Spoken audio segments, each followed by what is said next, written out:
In 1978, a man decided to eat an entire airplane. To prepare himself, he began practicing by eating 18 bicycles. After that, he consumed 15 shopping carts, 7 televisions, 6 chandeliers, 2 beds, and even a coffin.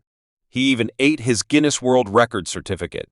This unusual habit started in Michel Lotito's childhood. Due to a psychological disorder called pica, he was able to digest metal. Michel took 2 years to eat the whole airplane, breaking it into small pieces and consuming them with mineral oil to help digest the metal more